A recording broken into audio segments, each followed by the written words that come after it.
ఈరోజు తెలంగాణ రాష్ట్రంలో మొన్న ఏదైతే రిలీజ్ చేసిందో కులగణ సర్వేలో స్వయంగా ప్రభుత్వమే ప్రకటించింది.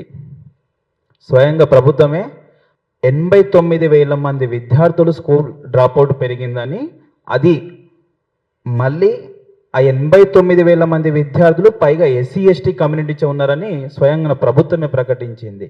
తెలంగాణ రాకముందు 1,50,000 మంది విద్యార్థులు స్కూల్ డ్రాప్అవుట్ ఉంటే తర్వాత గురుకులాల సంఖ్య పెరగడంతో కాస్త తగ్గుకొచ్చినది. 49,000 నుంచి 50,000 వరకు వచ్చింది.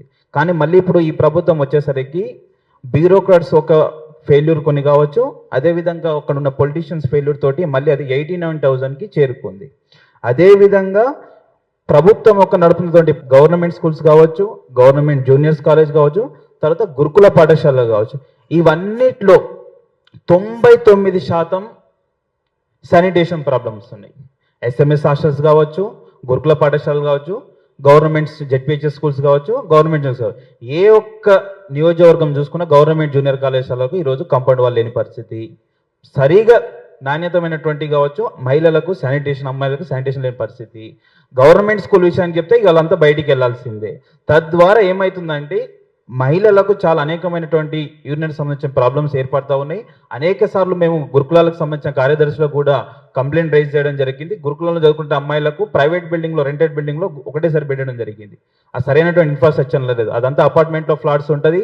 ఆ ఫ్లాట్స్లో 200 మెంబర్స్కి సరిపడినటువంటి వసతి ఉంటే అక్కడ 400-600 మంది జీవిస్తూ ఉన్నారు. తద్వారా చాలా మంది విద్యార్థులు ఈ సమస్యను 10 ఏళ్ల నుంచి సమస్యని కొనసాగుతుంది తెలంగాణ రాష్ట్రంలో. అదేవిధంగా intermediate college, private intermediate college విషయానికి వస్తే కేవలం ఏదైతే మనం తెలంగాణ కోసం నీళ్లు, నిధులు, నియామకాల కోసం పోరాటం చేసినామో ఈరోజు ఏం జరుగుతుందంటే ఉద్యోగ దోపిడీ, ఆర్థిక దోపిడీ, విద్యా దోపిడీ, ఈ 3 దోపిడీ ప్రధానంగా చూస్తూ ఉన్నాం. ఎందుకంటే మేము గత సంవత్సరం నుంచి తిరుగుతూ ఉన్నాం. ఈరోజు ప్రైవేట్ కాలేజీలో ఒక కాలేజ్ కోడ్ ఉంటే 4 కాలేజ్ కోడ్లతో నడుపుతూ ఉన్నారు. అదేవిధంగా ఆ కాలేజీలో ఉన్న లెక్చరర్లు ఎవరంటే మనోల్ గారు. ఆ కాలేజీలో ఉన్న లెక్చరర్లు అంతా బీహార్, రాజస్థాన్, పంజాబ్కి వెళ్ళి యూనివర్సిటీలో చదువుకున్న పిల్లలు, బీటెక్ పిల్లలని తెప్పించి ఇక్కడ పాఠ బోధన జరుగుతుంది. అదేవిధంగా ఇక్కడ 2011 జియో ప్రకారం ఇంటర్మీడియట్ ఫీజు రెగ్యులేషన్స్ ప్రకారం 36,000 తోటి ఇంటర్మీడియట్ విద్య పూర్తి కావాలని జియో కాపీ ఉంటుంది. కానీ ఈరోజు 4 లక్షల రూపాయలు శ్రీ చైతన్య నారాయణ కాలేజీలో 4 లక్షలతోటి ఇంటర్మీడియట్ కాలేజ్ నడుపుతా ఉన్నారు. మరి ఇది ఎక్కడ న్యాయం? ఎన్నిసార్లు ప్రశ్నించినా బోర్డ్ ఆఫ్ ఇంటర్మీడియట్కి వెళ్ళినా, డిఐఎల్కి వెళ్ళినా దీని మీదకి వెళ్ళి అనేక సార్లు అధికారులు తప్పించుకుంటా ఉన్నారు. అదేవిధంగా దీని మీద ఎలాంటి పార్టీలు కావచ్చు, ఎలాంటి ప్రభుత్వం జోక్యం చేసుకోవడం లేదు. అదేవిధంగా స్కాలర్షిప్ల విషయానికి వస్తే దాదాపు ఈరోజు తెలంగాణ రాష్ట్రంలో 10,000 స్కాలర్షిప్ పెండింగ్ చేస్తూ ఉన్నది. తద్వారా ఏమవుతుందంటే మాలాంటి గిరిజన విద్యార్థులకు, తర్వాత ఎస్సీ ఎస్టీ బలహీన విద్యార్థులు, గ్రామీణ ప్రాంత విద్యార్థులు ఇంజనీరింగ్ కాలేజీలో జాయిన్ అయ్యి మొదటి సంవత్సరం జాయిన్ అయిన విద్యార్థి చివరికి 4th ఇయర్ అయినప్పుడు కానీ స్కాలర్షిప్ రాకపోవడం వల్ల వాడు ఏం చేస్తున్నట్టే అక్కడ ఉన్న టీసీ, బోనాఫైడ్లో సర్టిఫికేట్ లేకపోయేసరికి మళ్ళీ స్విగ్గీ, జొమాటో, రాపిడో కొట్టుకున్న పరిస్థితికి ఈరోజు తెలంగాణలో చూస్తూ ఉన్నాం. తద్వారా అనేకమైనటువంటి స్కిల్డ్ ఉన్నటువంటి విద్యార్థులు ఈరోజు పై చదువులకు వెళ్ళకుండా, పై చదువులకు కాకుండా ఉద్యోగ అవకాశాలకు వెళ్ళకుండా ఈరోజు డ్రాప్ అవుట్స్ అయ్యి మళ్ళీ అదే పేదరికానికి నెట్టివేయబడుతున్నారు. దీనికి కారణం అంతా ప్రభుత్వమే. అనేక సార్లు ధర్నాలు, రాస్తారోకోలు, కేసుల మీద కేసుకున్నా కానీ ప్రభుత్వం కనీసం చూసి చూడనట్టు వ్యవహరిస్తూ ఉంది. అదేవిధంగా ఏదో పిల్లలు బయటికి రావద్దు, ఇప్పుడున్న ఎలక్షన్, ఎంఎస్సీ ఎలక్షన్ వస్తుంది కాబట్టి నామకే వాస్తుకు 100 కోట్లని రిలీజ్ చేసి డ్రామాలు చేస్తూ ఉంది. ఇక ప్రభుత్వం ఎన్ని హామీలు ప్రకటించిందో అందరికి తెలిసిన విషయమే.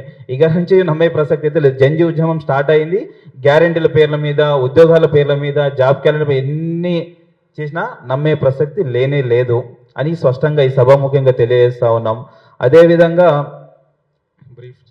యూనివర్సిటీ విషయానికి వస్తే అన్న చెప్పింది ఇంతకుముందు 1,200 మంది ఉండాల్సిన ఫ్యాకల్టీ 300 మందితో నడుస్తూ ఉన్నది. ఈరోజు సైన్స్ కాలేజ్ పరిస్థితి ఎట్లుందంటే ఒక ల్యాబ్కి 40 మంది ఎట్ ఏ టైం వెళ్ళి రీసెర్చ్ చేయాలి, ల్యాబ్ చేయాలనుకుంటే ఆ దృశ్యమే లేదు.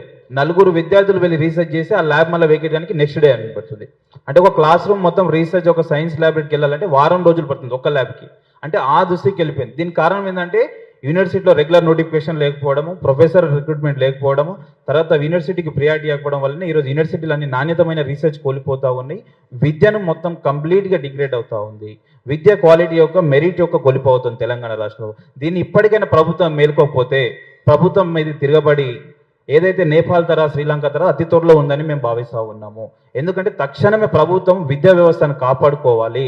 లేకుంటే ఆల్రెడీ కార్పొరేట్ ఇప్పుడు ప్రభుత్వాన్ని కొనే స్థాయికి వచ్చేసింది. సో దీని మీద మేము బాగా ఆలోచిస్తూ పోరాటానికి కూడా సిద్ధం ఉన్నామని ఈ సందర్భంగా తెలియజేస్తూ ఈ అవకాశం కల్పించిన 3TV నెట్వర్క్ అదేవిధంగా వేదిక విన్న విద్యార్థులందరికీ మనస్ఫూర్తిగా ధన్యవాదాలు తెలియజేస్తా ఉన్నాను. Thank you.